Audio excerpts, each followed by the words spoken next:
সবার প্রথমে আপনার মোবাইলটি ওপেন করবেন। মোবাইলটিকে যখনই ওপেন করবেন, ওপেন করার পর আপনারা কী করবেন, আপনাদের ইনস্টাগ্রামের অ্যাপটিকে ওপেন করবেন। যেহেতু আপনাদের ইনস্টাগ্রামের সাথে আপনাদের ফেসবুক লিঙ্ক হয়ে আছে, তাহলে কীভাবে আনলিঙ্ক করবেন সেটাই আমি আপনাদের দেখাবো। তার জন্য আপনারা কী করবেন, সিম্পলভাবে ইনস্টাগ্রাম অ্যাপের উপরে ক্লিক করবেন। ক্লিক করার পর এরকমভাবে ইনস্টাগ্রামটিকে ওপেন করবেন। এবার ইনস্টাগ্রামটিকে যখনই আপনারা ওপেন করবেন, ওপেন করার পর এরকমভাবে কিন্তু আপনাদের ইনস্টাগ্রামটি কিন্তু শো করবে। এবার বিষয় হচ্ছে কীভাবে আপনারা ইনস্টাগ্রামের যে লিঙ্কটি আপনাদের অ্যাড আছে ওটাকে কীভাবে আনলিঙ্ক করবেন সেটাই আমি আপনাদের দেখাবো। যে ফেসবুকের সাথে আপনাদের কানেক্ট হয়ে আছে ওটাকে কীভাবে আপনারা ডিসকানেক্ট করবেন সেটাই আমি আপনাদের দেখাবো। তার জন্য প্রোফাইল আইকনে ক্লিক করবেন। এখানে নিচে প্রোফাইলে ক্লিক করবেন। ক্লিক করার পর এখানে 3 লাইনে ক্লিক করবেন আপনারা। ক্লিক করার পর এখানে দেখবেন সেটিংস অ্যান্ড প্রাইভেসি বলে যা থাকবে এই অপশানে ক্লিক করবেন।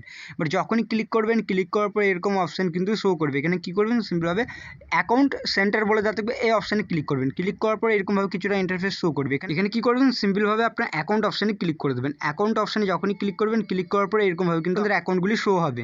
এবার কীভাবে আপনার ফেসবুকের যে আপনাদের লিঙ্কটি হয়ে আছে ইনস্টাগ্রামের সাথে ওটা কীভাবে রিমুভ করবেন, তার জন্য রিমুভ অপশান দেখতে পারবেন। এই রিমুভ অপশানে ক্লিক করবেন। ক্লিক করার পর এরকম অপশান শো করবে। এখানে রিমুভ অ্যাকাউন্ট অপশানে ক্লিক করে দেবেন। যখনই ক্লিক করবেন, ক্লিক করার পর এরকম অপশান শো করবে। এখান থেকে আপনারা কন্টিনিউ অপশানে ক্লিক করে দেবেন।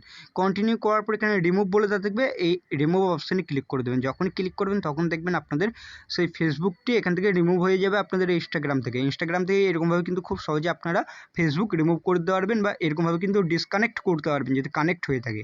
কীভাবে করতে হয় সেটা আমি আপনাদের দেখালাম, খুব সহজেই কিন্তু এটা করতে পারবেন।